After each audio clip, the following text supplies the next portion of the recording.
લંબાઈ લીધી 40ની. 2 મીટરનું કાપડમાં 4 ભાગ કાપડ આવી રીતે મૂકવાનું. જેટલી આપણે લંબાઈ હોય અને કુર્તી કટિંગ કરવામાં આવશે. સ્ટેન્ડ પટ્ટીવાળી કુર્તી 40ની લંબાઈ લેવાની છે. 40ની લંબાઈ લીધા પછી એમને અઢીનું અહીંયાથી ગળું લેવાનું, અઢી લેવાના. શોલ્ડર લેવાના છે 5. આ લંબાઈ લીધા પછી 5 શોલ્ડર લેવાના છે. 7નો ખભો,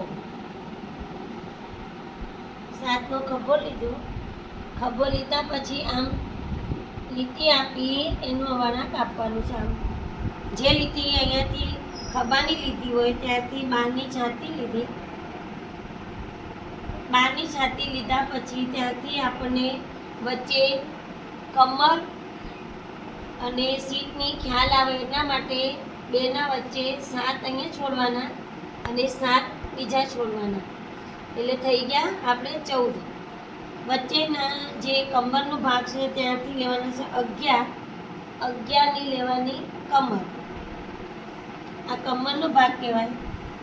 આ છાતી લીધી, આ કમર લીધી અને અહીંયાથી લેવાની સીટ ગાઈસ 12 લેવાની છે આપણને. જ્યાં છાતી 12 લીધી હોય ત્યાંથી એક કમરમાં ઓછું કરવાનું. સીટ પાછી 12 લેવાની છે. 12 લીધા પછી તમારે સીધું એને કાપા કહેવાય, કાપા કરવાના. આ ડ્રેસના કુર્તી લાંબી છે એટલા માટે કાપા બી શોર્ટમાં આવશે, બરાબર. આગળનું ગળાનું કટિંગ કરવાનું છે 4. શોર્ટ બનાવવાની હોય તો 4નું કરવાનું છે. મોટી ગળાપટ્ટી કરવાની હોય તો પછી 6ની કરવાની. આ સ્ટેન્ડ પટ્ટીમાં 4નું ગળું કર્યા પછી પહેલાં ગળું કાપવામાં આવશે નહીં. પહેલાં લંબાઈ કાપી દેવાની આપણે. લંબાઈ કાપ્યા પછી ખભાનું કટિંગ કરી, છાતીનું કટિંગ કરી, કમરનું કરી, સીટ ઉપર કટિંગ કરી સીધું નીચે જતું રહેવાનું. હવે ગાઈસ હું કટિંગ કરું છું, તમે થોડું જોઈ લેજો.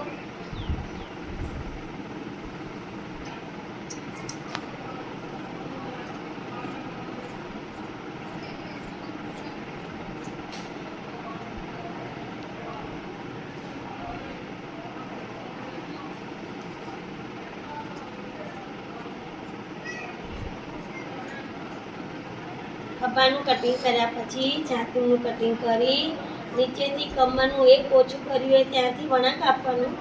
પછી અહીંયા કાપો કરી સીધું તમારા કાપાનું કટિંગ કરી 2 ભાગ એમને અલગ કરવામાં આવશે. પહેલાં આ 2 ભાગ અલગ કરી દેવાના, આગળ પાછળના. વચ્ચેવાળો ભાગ તમારે પાછળનો ભાગ કહેવાય. આગળ આપણે કરવાનું છે કટિંગનું. ગોળ કટિંગ કરવું હોય તો આપણે 4નું કટિંગ કરવાનું છે. ગળાનું 4નું ગાઈસ મેં દોર્યું છે, તમે જોઈ લો. આ કટિંગ કર્યા પછી તમારે નીચે બટન હૂક બનાવવા માટે 4 ઇંચનું કટિંગ કરવામાં આવશે. કટિંગ કર્યા પછી તમારે ખભાનો આકાર તમારે 1 ઇંચ એટલું ઉતારવું પડશે. ખાડાવાળો ભાગ કહેવામાં એમને ખાડાવાળો ભાગ કહેવામાં આવે છે.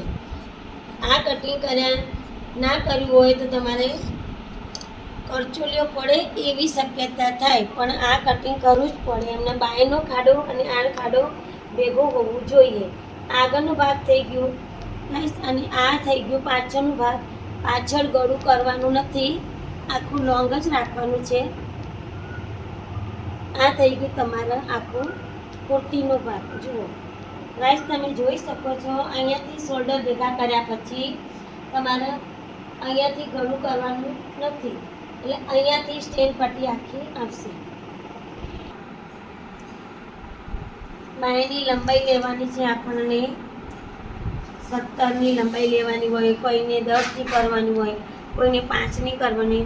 આપણે અત્યારે 17ની બાય લંબાઈ લેવાની છે. બાય લીધા, લંબાઈ લીધા પછી 2નો ભાગ અહીંયા છોડવામાં આવશે.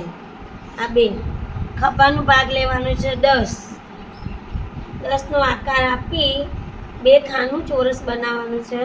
નીચેથી મોરી લેવાની છે 7.5 સીધું લેવાનું. આપણે 10ની ટચિંગ કરવાનું. ટચિંગ કર્યા પછી જે આકાર આપવા માટે તમારે અહીંથી ગોળાઈ કરવાની છે. આ બાયનું કટિંગ તમારે બહાર નીકળે નહીં, ધ્યાન આપવાનું છે, કેમ કે આ લંબાઈ ઓછી થઈ જાય તો બાયનો આકાર આવે નહીં. આ બાયની લંબાઈ લેવા માટે નાની મોટી તમારે જે પણ કરો, પણ આ બે છોડવા જ પડે. છોડ્યા પછી તમારે બાયનો આકાર તમને કમ્પ્લીટ આવી જાય. આગળ ભાગ ઉતારવા માટે ગાઈસ થોડું અહીંયા દોરવું પડશે. 1 ઇંચ, અડધું ઇંચ તમારે અહીંયાથી કાઢવામાં આવશે. અડધું ઇંચ કાઢો તો એ વાંધો નહીં. આ બાયની લંબાઈ, બાયની કટિંગ હું કરું છું, જોઈ લો છું. મોરીથી કટિંગ કરવાનું, ત્યાંથી કટિંગ કરશો તો સરળ કટિંગ આવશે, આકાર બી સરસ કટિંગ આવશે. ઉપરથી કટિંગ કરો તો આકાર બરાબર આવે નહીં. અહીંથી ડાયરેક્ટ નીચેથી કટિંગ કરી લેવાનું તમારે. અહીંયાથી લઈને સીધું ઉપર આકાર કરી દેવાનું. 2 ભાગ અલગ પાડી દેવાના. 2 ભાગ અલગ પાડ્યા પછી તમારે આગળનો ભાગ કટિંગ ઉતારવા માટે તમારે ગાઈસ અંદરથી 1-1.5 ઇંચ થોડું બીજું ખાડાવાળો ભાગ કરવો પડશે. આ ના કરો તો તમારે બાયનું કટિંગ સેટિંગ આવે નહીં. એટલે આ લંબાઈ પ્રમાણે તમારે આપણું મોરી માપ હોય એ પ્રમાણે તમારે 1 ઇંચ એટલું ઉતારવું જ પડે. આ તમારી લંબાઈ બાયની થઈ ગઈ 18. ચલો હવે આપણને ગળાપટ્ટી શીખવામાં આવશે. એમની ગળાપટ્ટી શીખવા માટે આગળનો ભાગ જોઈન્ટ કરવા માટે આ અહીંયા કાપડનું જે ભાગ હોય ત્યાં બંધ ભાગ મૂકવાનો. આ બંધ ભાગ નીચે, ઉપર પણ બંધ ભાગ, ગળાનો ભાગ જે હોય એ તમારે અહીંથી ખાલી આકાર આપી દેવાનો અને ત્યાં બટન પટ્ટીનું ખુલ્લું હોય ત્યાં અહીંયા ટચ કરવાનું. બસ ગાઈડ આ લઈ લેવાનું. એના પછી તમારે 1 ઇંચનું માપ લઈ અને ગળાપટ્ટીનું આકાર આપવાનું. આમથી આકાર આપીને તમારે શેપ ત્યાં નીકળી બહારનું કટિંગ કરવાનું.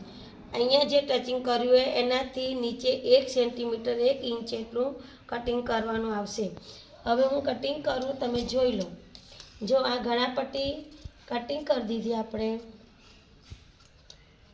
આના પછી જે તે બારની લીટી હતી એના પછી આ બારની લીટી હોય એનાથી કટિંગ કરી દેવાનું. આ આપણે ગળાપટ્ટીનો આકાર બનાવવા માટે બટન પટ્ટી બનાવી હતી એમનીથી આકાર આપવાનો. આ કાપી દીધું આપણે.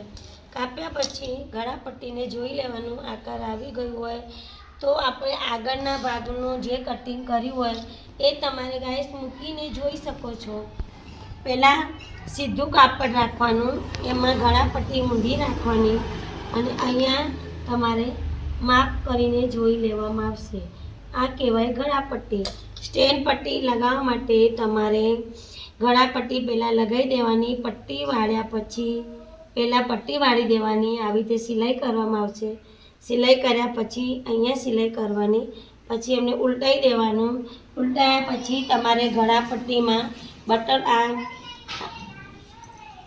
આનું માપ લેવાનું. સ્ટેન્ડ પટ્ટીનું માપ લીધા પછી પહેલાં અહીંયાથી માપ લઈને જે ગાઈસ તમારે પાછળનું કટિંગ હોય એનું માપ લઈને તમારે આટલે આવી જવાનું. એટલે સમજી લેવાનું 19ની પટ્ટી આપણે કટિંગ કરી છે. જે સ્ટેન્ડ પટ્ટી કટિંગ કરવામાં આવે એનું માપ અહીંયાથી તમારે 5 સેન્ટીમીટર 5નું લઈ લેવાનું. પાછળનું ભાગ અહીંયાથી 4 કટિંગ કર્યા હતા તો 5 લેવાના, ત્યાંથી 5 લેવાના. 5 5 15ની ગળાપટ્ટી બટન પટ્ટી બનાવ્યા પછી એની ઉપરની 3માં લગાવવા માટે આવશે.